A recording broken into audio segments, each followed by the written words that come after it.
Welcome everyone today. This is another edition of the Org3D podcast, Growing Tech Fast. Today I have Igor Ryabenkiy with me, venture investor, founder and managing partner of global investment firm Altair Capital. Many years experience investing in small startups who become, well, decacorns, hopefully. But yeah, I'm here to talk to Igor today, have his own unique view on various things. I have some questions I'm going to ask that hopefully our viewers will find very interesting, and of course introduce the fact that you've written a book recently about early stage investment. So Igor, welcome to the show. Hello Martin, hello everybody, thank you.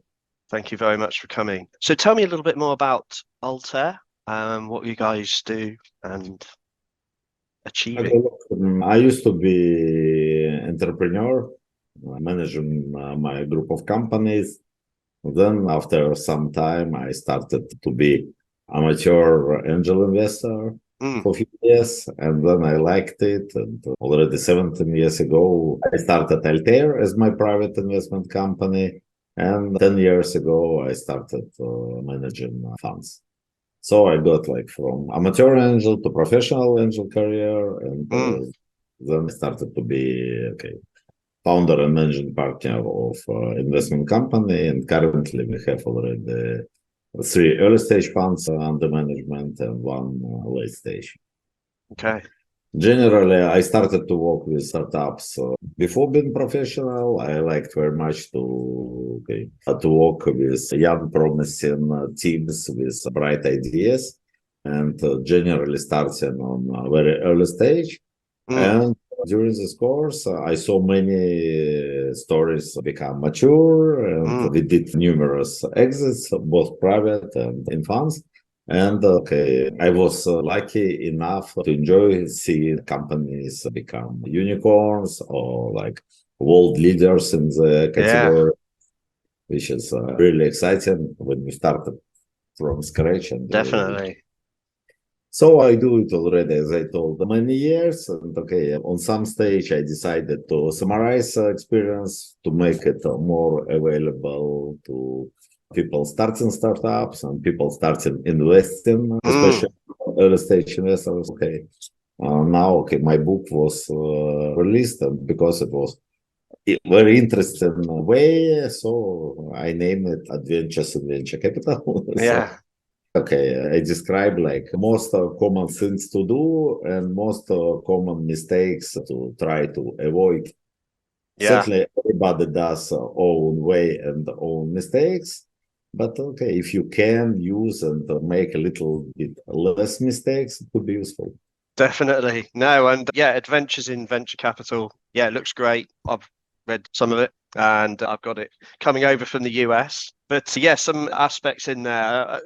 Something I wanted to ask as well. How would you define ultimate success in an investment? That's quite an open question, but I don't know. Look, for startups, usually measure of success is if startup really get to position, then it is really could be noticed by market and by other players, and then it could be bought by some strategic player or could become a public company and really play a significant role in area on which it concentrates. It is already the result. In the beginning, it is more difficult to tell, but there are some signs on which I pay attention and some steps to do for such startup to become successful. Yeah, no, definitely. And something I wanted to ask about that, you discuss in the book about competitors and one aspect of CEO, and I quite like that. Someone who's a CEO or a co-founder who's come up to you and interested in investment and say they don't have any competitors, and because they're saying we have the most amazing thing, we don't have any competition. One of most common mistakes people try, they create some product and they don't see the same product and they come, we don't have competition or whatever. Usually there are only 2 reasons not to have competition. Either you didn't look well or you do something which nobody needs. All other cases, I see from, first of all, even if you are very like first comer, immediately start, somebody will notice and start do the same. Yeah. Usually when you work on your unique idea, already like 10, 20 teams, good level teams, already work the same. You can know it or don't know. And besides this, every product and every service always has competition, because everybody who competes with you for your customers, Of course, whatever absolutely. they do, they are your Makes competitors. sense, At yeah. the end of the day, your target not to do something fancy. Your target is to do product which really be desired and used. And if you have somebody who does from first sight, it is not like your product, but people are okay with it. So it is your competitor. So it is a big mistake. I usually, if people tell that they don't have competition, I tell them, okay, please go home, make your or come back when you already know it. It will be practical. That makes sense. And the question I wanted to ask as well, were there any early should we say mistakes that maybe you made in the past that you learned from or thought actually? I did all possible mistakes for sure. And then my book is also, I address my mistakes, and some chapters are written, remembering mistakes. And because I did a long way, first I was entrepreneur and then I became investor. So I did both entrepreneurial and investor mistakes. So, for example, as an entrepreneur, when I started, I didn't pay attention to stages, how I should go, that there are investment cycles, so that you should address it properly. I didn't do it. I bootstrapped too long, which was a mistake. Then I did a mistake, which really I did very broad offering in my product, which is a very bad mistake for startup, and it cost you like big delay on go to market. These mistakes, lack of focusing on core competence and broad. I had as a result very big team, like for startup pre-revenue startup. I already had 50 plus people in the team. Problem was that I came to become founder already after being a successful entrepreneur in other business, so I had enough money to finance bootstrap, which definitely. In some situation, it is minus, not plus. I get much in love with product, which I see. I was blind on minuses of entrepreneur, minuses of project. I didn't want to see competition, which was obvious. Because as we described before, I saw it's not the same, it's not competition. So I did all this kind of mistakes, and now I try to count these mistakes and try to avoid them when I am investing. And when I speak with founders, I try to tell them about these mistakes, let them think about it and how to avoid it. That's great. It's really valuable help, really valuable insight and information. That Are there any when you're sat in front of a pitch from a co-founder or a new CEO of a company? Are there any sort of anything in particular that you like to make sure that you always ask them? Obviously, apart from the things we've discussed, or if there's anything that you're really, must ask questions basically to cover in pitch meetings and. No, for sure, I have massive list. Turn which I want to see, questions which I'm asking. First of all, I look at the pitch. Usually, a great product has a great pitch. And this pitch should be very short, sharp, and clear. Why am I so concerned with it? Because I understand that pitching to me, it is like selling your idea. And I understand that good CEO should not only sell it to investor, it is necessary to sell it to your team and necessary to sell it to your market. Absolutely. So pitch is absolutely important. And I try to understand that a person pitching to me should be able to explain what he's doing, why he's doing, where he sees this point he wants to reach, and by which means he will do it. It sounds easy, but believe me, like 99% of cases, people don't address it. Wow.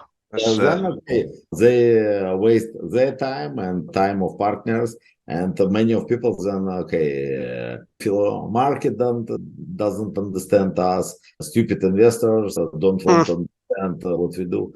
But it is easy. Like everybody has a lot of information to proceed, and if you are not able to explain what you're Yeah. doing, people just don't have time to think Yeah. instead.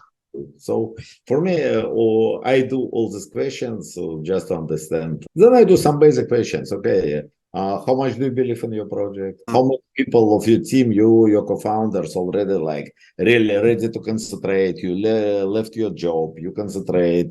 How full-time people, especially from founders here and so on? What are your next steps? What are you going to do like with your funds if and when you get it and so on? But basically, what I told for me is important to see it in peak. Okay, that's really interesting. You need to be able to, yeah, deliver it quickly, concisely. I understand that definitely. And in your book as well, actually leading on to it a little bit, you mentioned the camel through the eye of a needle. I quite like that phrase. You get many. It must be unbelievable, really. I've seen your projects, and I remember you said it was times that number by 3,000, and that's the kind of emails we get. 90% of them you have to cull in some way, respectfully, of course.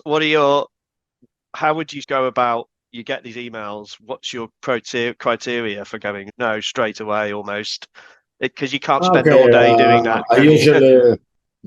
usually, especially after we become successful, when I started invest, I mostly struggled to get pipeline and to get Yeah. access to projects. Okay. When we started to become successful, especially when we started to get one unicorn in our portfolio, certainly we get a lot of applications and much more spam.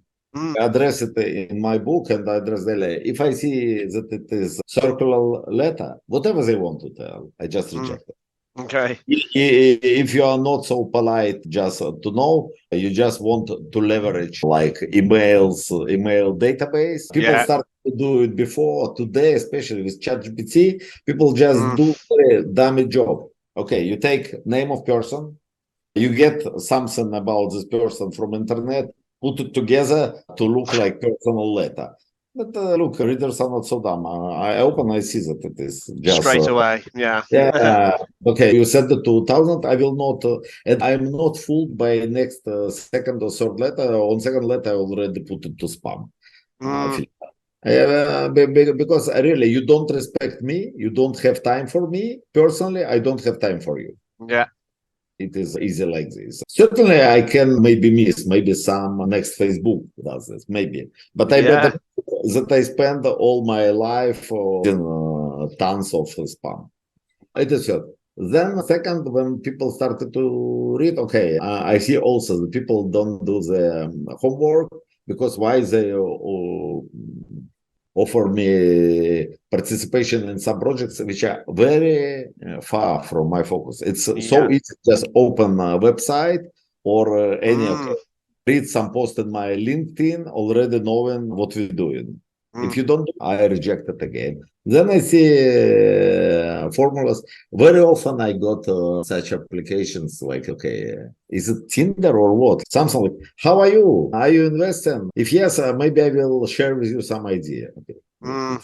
No. It is like a dating app. Okay, how are you? Girl, which has like million applications a day, and you okay.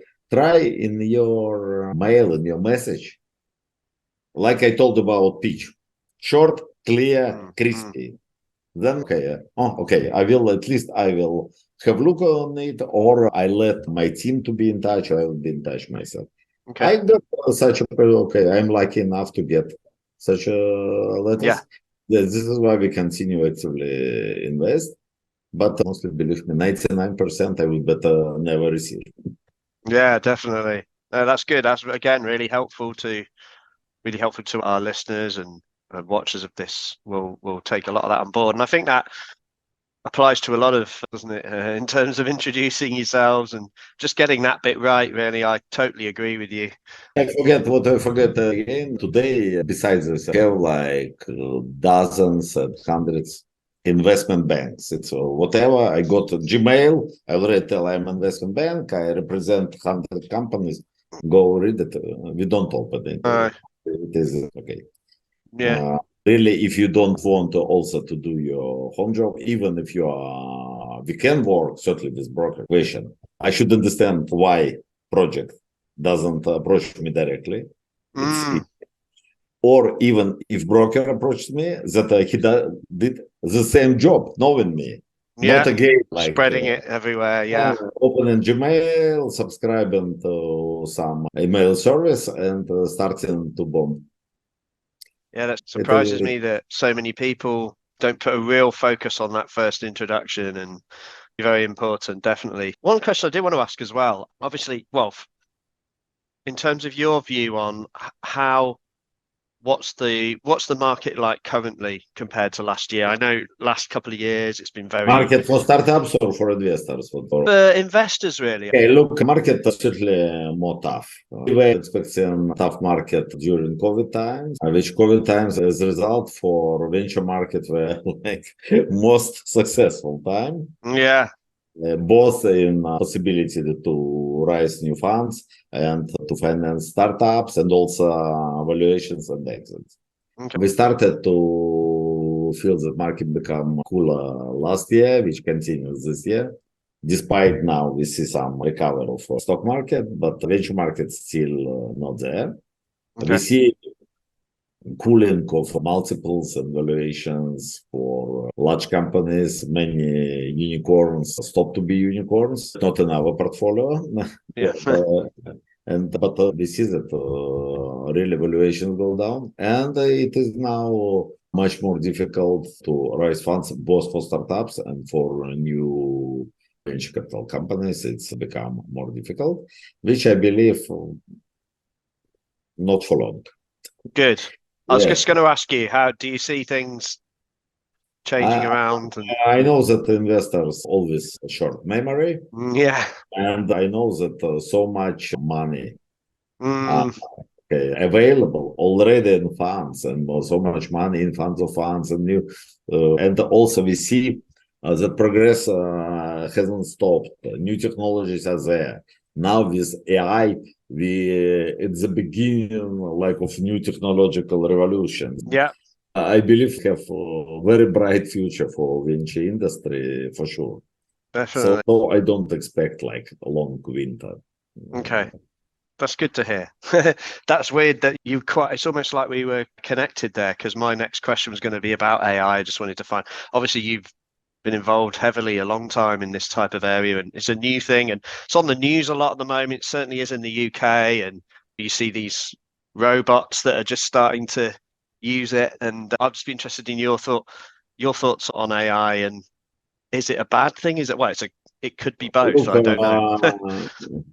we started to work with projects since many years, maybe a bit premature, but Yeah. because I always had interest. I had interest to neural networks when I Mm, was in secondary school. I already yeah. read mathematics journals about this phenomenon. Yeah. Uh, when okay, we invested in first projects like maybe 7, 10 years ago already. Some projects become not bad, but really technology just started to catch. And I see that in some of our projects who started earlier, they immediately started to get market success because when everybody just starts, they already were there. Okay, great. But I deeply believe we are just in the beginning, and I already see, and we will see more, that AI will transform industries. I bet since long time on changes in medicine, for Hmm. example. It starts happen, and we will see a lot. We will see a lot of changes in education. We will Mm, see great changes in all productivity and so on. I don't touch because it's a bit beside of our focus. All this hardware stuff, okay. robots, Yes, of driving course. cars, all this certainly will already happen and will happen. But just a normal business as usual, sales process, copywriting process, promotion, everything is already is transformed and will be much more transformed. Now, I am not afraid that okay, labor market stop existing, Yeah. but I believe that people understanding and knowing how use this will have a great advantage Yeah. on business, and both in business and in labor market. No, that's great. Absolutely. And yeah, it's all about the human interaction part of it, isn't it? Very much. For I think sure, it's, for yeah. Yeah. Maybe in 5-10 years we already will start to be much more concerned about like machines able to a lot without human, but I don't foresee it now. I believe that on all stages it will be like a human will have more knowledge also and more understanding how to leverage and use this. Definitely exciting times ahead. Yep. That's great. Thank you very much, Igor. Yeah. Very good to have you on. Going to be very valuable information for a lot of our listeners and watchers of the podcast. And guys, Adventures in Venture Capital, go pick it up. I've got a copy coming. I'll post a link in the bio and everything when we post and share our podcast. But for now, thank you very much. Thank you for your time. But you're a busy guy, so I really appreciate it. Thank you. Thank you everybody, and good luck. Cheers, Igor. Have a great day. You too. Bye.